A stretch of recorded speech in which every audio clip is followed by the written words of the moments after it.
Hi guys, James back again, and I got inspired tonight and finished up a bunch of my lists that were backlogged. The ones that I keep referring to that never end up getting done, but they are going to, and the one I'm doing now is one of those. It is the top 10 military films. Now this can be either war films or just having a strong or notable military element to them. I didn't want to do just like a top 10 war films because I had I had few on there that were, sure, there's battles or maybe wars taking place, but it's more about the military aspect or the fact that the protagonists or antagonists are military individuals and not necessarily about the war, about their lives or certain events going on. So the first one on the list here at number 10 is a World War II film called Conspiracy from 2001. And this one is, it takes place at an actual event, a meeting that took place between I think it was basically the Nazi high command, and it was what was it called? The Wannsee Conference, and you had Wilhelm Stuckart there, Friedrich Wilhelm Kritzinger, Gerhard Klopfer, Otto Hoffmann, Martin Luther, Heinrich Müller, Bueller, Rudolf Lang. But the main guys were Adolf Eichmann and Reinhard Heydrich. Reinhard Heydrich, who was the architect of the final solution to get rid of all the Jewish people. And that's basically what this meeting is. And it's them meeting at this big mansion in, where was it? Berlin borough of Wannsee. It was a villa, lakeside villa. And they were basically trying to solve the Jewish question or the Jewish problem with the final solution. And it basically, that's where they came up with the whole plans to commit the genocide, basically the Holocaust. And I won't go into in details because everyone has an idea of what was going on. But it's just the fact that this meeting took place, and the movie is relatively just a straight drama, very calm, very, not by the numbers, but a very just straight drama across the board. And everyone is speaking so calmly about everything, and that's what makes it so horrifying. Because they're talking just like as if it's a regular old business meeting, but what they're discussing is truly horrifying. And you had, Kenneth Branagh playing Reinhard Heydrich, Stanley Tucci playing Adolf Eichmann, Colin Firth was William Stuckart, and there was Ian McNeice, Kevin McNally, various other actors, but the most recognizable ones, which the ones on the cover of the poster, were Kenneth Branagh and Stanley Tucci. And everyone does a great job in this movie. You just have to remember what's being discussed here and what's actually going on, and just the completely dead calm manner in which they're discussing it. And it's a very well done movie about a very, very dark time. And yeah, so that was Conspiracy. Not to be confused with the Val Kilmer direct-to-video conspiracy film, which just called Conspiracy, which very different subject, but still pretty good. Number 9, we have an HBO movie from 1998 called When Trumpets Fade. And this one detailed the battle that went on during what was called the Battle of the Hurtgen Forest, which preceded the Battle of the Bulge, which they say sort of overshadowed this battle. And in this one you had, I haven't watched it in a long time, but it's basically just this focuses on this group of military guys, and out of all the things that goes on, there's one particular military individual played by Ron Eldard. He played, I don't know if it says, Private David Manning. And throughout the course of the film, he starts as a private, gets promoted to sergeant, second lieutenant, squad leader, platoon leader in C Company. And he basically keeps getting promoted because people above him keep dying. And it's one of those, keeps getting promoted, not because he wants to or because he's trying to, because there's no one else.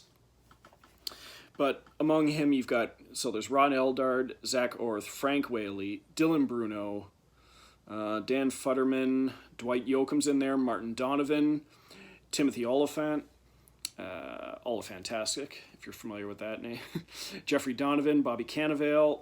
It was a great movie, pretty violent, but a great movie. It was one that I would see in magazines when they used to advertise a lot of the HBO films.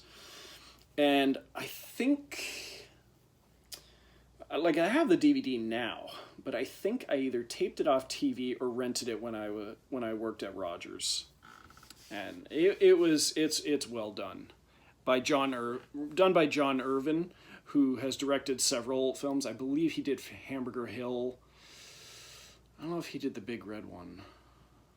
No, I don't think he did. But he has done several war films. So that was When Trumpets Fade.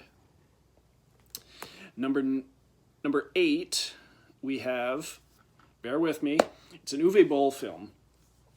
It's a Vietnam era film called Tunnel Rats. Alternate title, 1968 Tunnel Rats.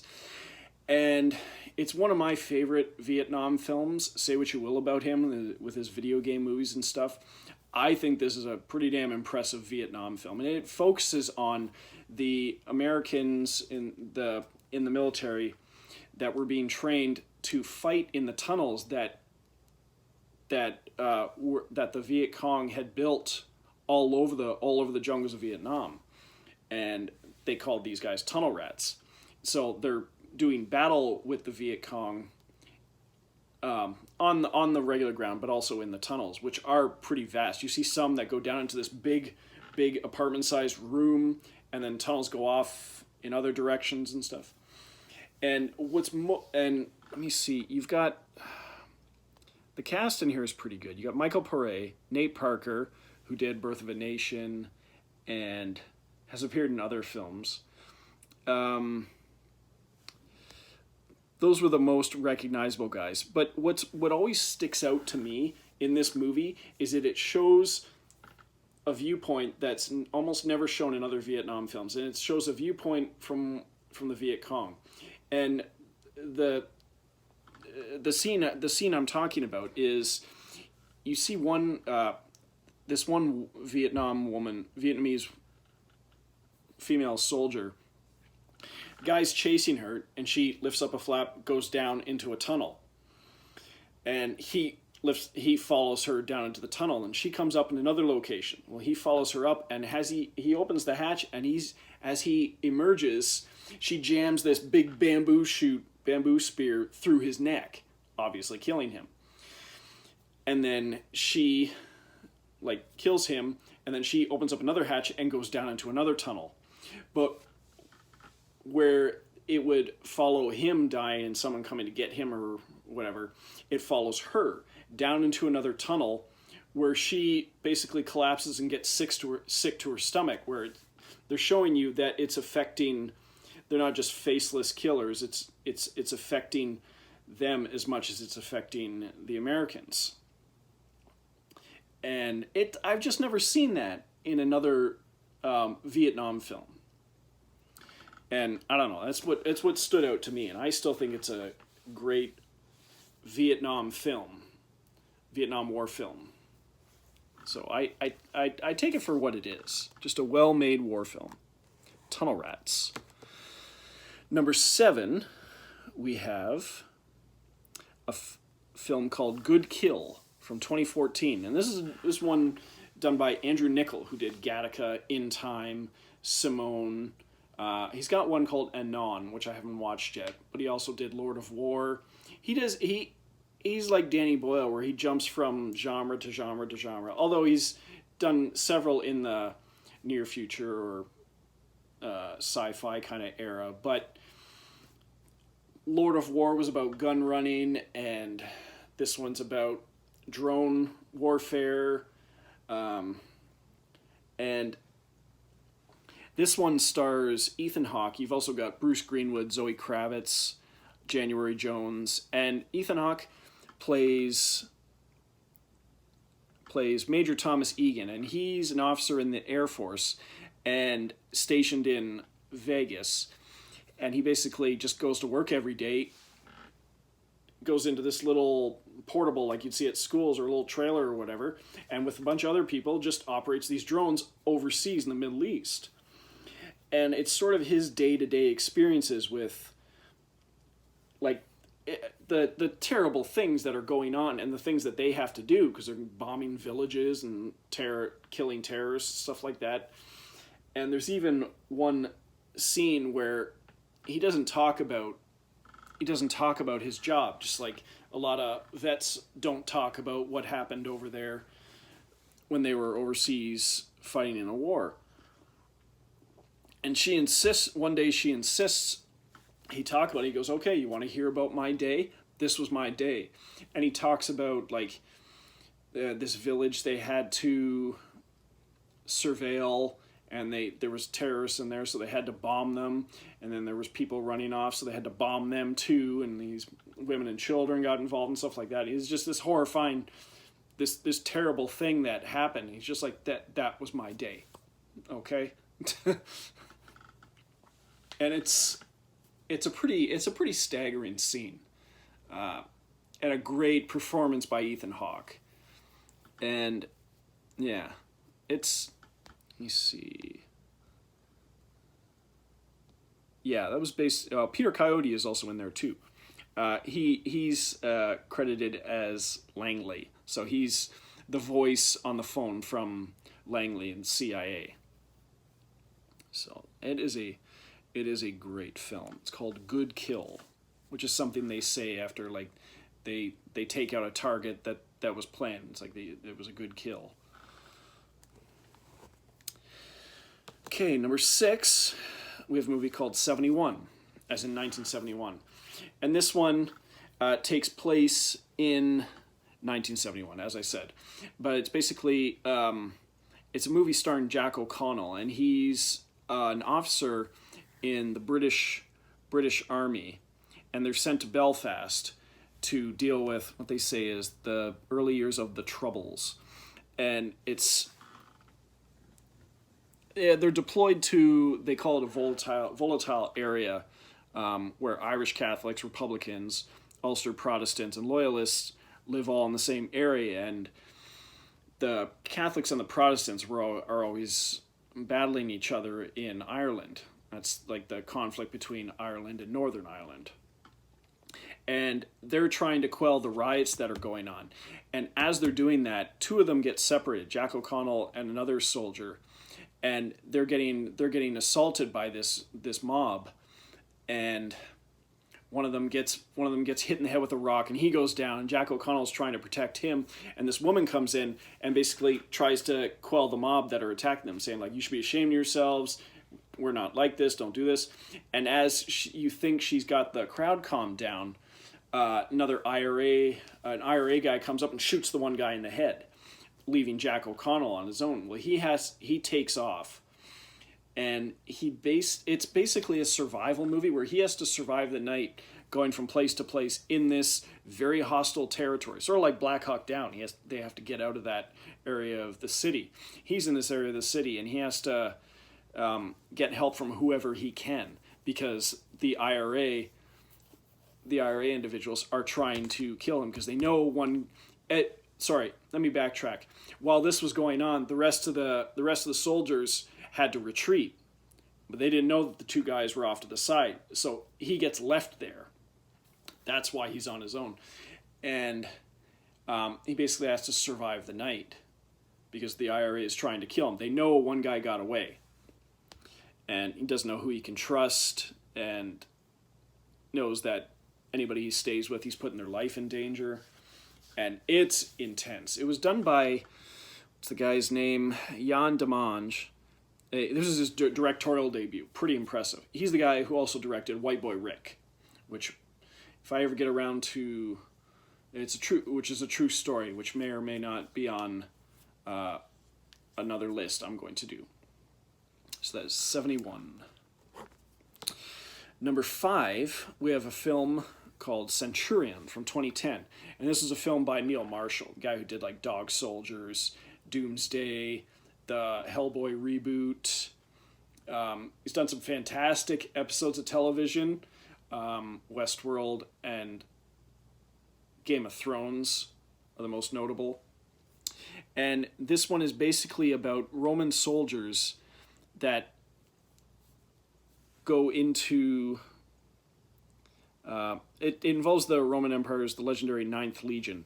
And there's Roman soldiers that had gone into the Scottish Highlands and were attacked by Picts, the tribes that occupied that area. And so the Ninth Legion, led by, Dominic West, he plays Titus Flavius Virilis, the general of the Ninth Legion. And Michael Fassbender is Quintus Dias, who's a centurion, and he gets sent in with other guys to find out what happened to them. And it is intense.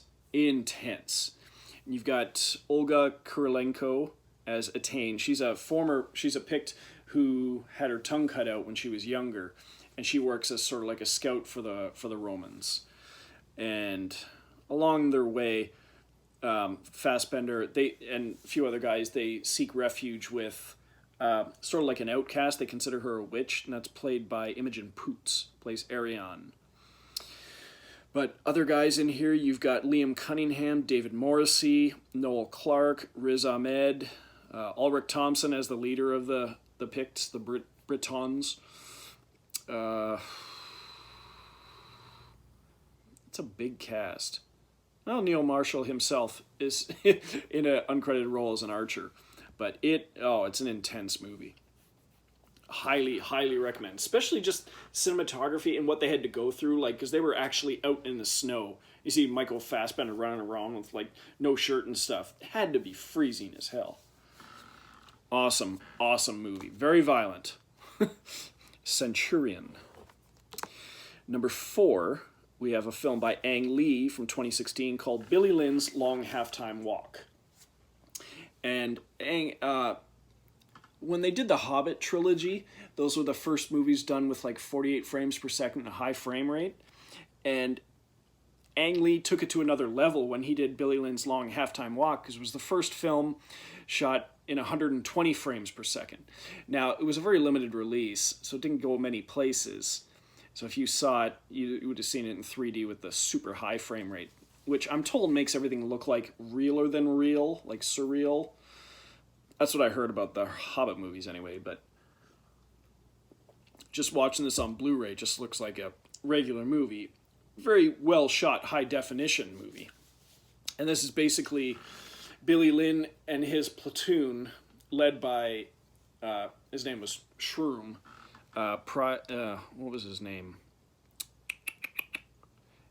Sergeant Virgil Shroom Breen. And that was Vin Diesel. And he gets killed, and Billy Lynn is seen what is he? U.S. Army specialist. And he's caught on camera dragging the wounded Shroom to safety while everything's going to hell. And the rest of the platoon survives, but they're hailed as heroes for taking care of the conflict. And they're brought back to the U.S. on this sort of celebratory tour, which will end at the Super Bowl, and they will do their demonstration at halftime. and it jumps back and forth between events that happened, the events of that was caught on camera, that the events of the conflict, and present day as they're going along from place to place to place.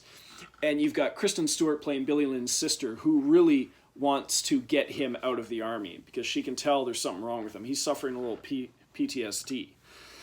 And they've got an agent who's sort of wrangling them, and that's played by Chris Tucker in one of the few movie roles he's done lately.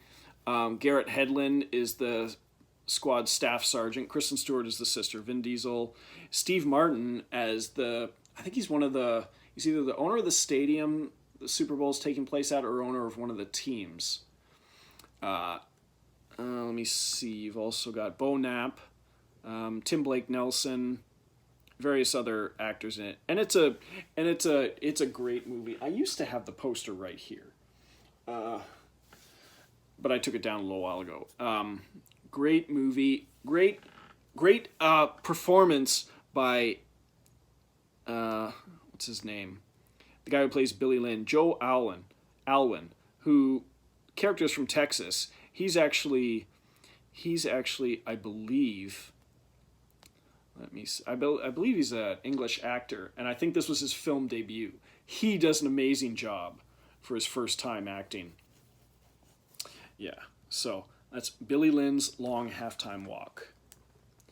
And it's on this list because I've mentioned this several times to people, and they're like, I've never heard of that. I've never heard of it. Well, not surprising because it had a very small release, and I don't think it did very well, but it is a very well done movie. So Billy Lynn's Long Halftime Walk. Number 3, we have a movie from 2017 called Thank You for Your Service. Another one dealing with soldiers coming back from the Middle East and dealing with PTSD.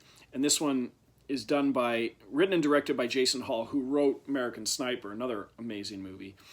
And this sort of focuses around Miles Teller and his squad of guys. And he's got a wife played by Haley Bennett, and they have 2 kids. And he's trying to deal with things while also trying to keep in contact with his squad buddies who are not in good shape, including one played by Scott Hayes, who's in a wheelchair because he got injured over there. And it is, I don't want to keep using the word intense. It's a very powerful, that's a word I'll use. It's a very powerful story they've told here. And another one, obviously I highly recommend it. Otherwise it wouldn't be so high on this list, or on this list at all. But they're trying to deal with what they experienced over there, and some are trying to get into rehab because they try and deal with the horrors they experience with drugs and alcohol and stuff like that. And some of them commit suicide, and some of them get involved in criminal elements, and they're just trying to make it back, even though they're back. So that is Thank You for Your Service. Number 2, we have a film from 2016 called Mine. And this was recommended to me by my best friend Bevan. And when I finally got around to watching this one, and it is amazing. It's, let me see, directed by Fabio Guaglione and Fabio Rezzanaro, featured directorial debuts, stars Armie Hammer. It's a very small cast, and it opens similarly to The Wall, where you have 2 guys basically going into the desert, and one of them doesn't make it, so the other one's left on his own. In this case, it's 2 guys, Armie Hammer, and they're snipers as well. Mike Stevens and his spotter. So Mike Stevens is played by Armie Hammer, and his spotter is Tom Cullen playing Tommy. And it's basically they're going through a minefield, and his spotter steps on a mine, blows up, dead. And Armie Hammer's character steps on a mine as well, but doesn't step off of it. And he's basically in a minefield, standing on a mine. And he's radioed, but they're not going to be there for a few days. So he is there for at least a day or two, trying to stay standing with his foot on this mine. And he has a few conversations with a local like a Bedouin, like a native of the area, and who knows his way through the minefield, but can't really help him, except bring him water occasionally. And he goes through like various hallucinations and nightmares while he's standing there because he's under a tremendous amount of stress and fatigue. And oh man, for a movie almost entirely focused on Armie Hammer, oh man, oh, such an amazing job done by this guy. So I am so glad I took my buddy's recommendation and watched this one, because it is excellent. Mine. M-I-N-E. Okay, number 1 we have, and I don't think this one is that well known, but it's a movie by Paul Gross, directed, and he's one of the stars, and it's called Hyena Road. And it basically, the U.S., I think they say coalition, so there's U.S. and Canadian military, all this big base in Kandahar province in Afghanistan, and they're trying to build this Hyena Road, this road through the country. And they keep getting attacked, and their soldiers killed by insurgents. And you've got warrant officer Ryan Sanders, played by Rossif Sutherland, brother of Kiefer Sutherland, and Paul Gross plays Captain Pete Mitchell. And it's basically, he's sort of military intelligence, and Ryan Sanders is a sniper, and he has his squad. But there's a lot of different things going on, because they have like these important native Afghani VIPs, I guess, that they're trying to coordinate things with, and they want to sort of break ground on the Hyena Road, a dedication ceremony.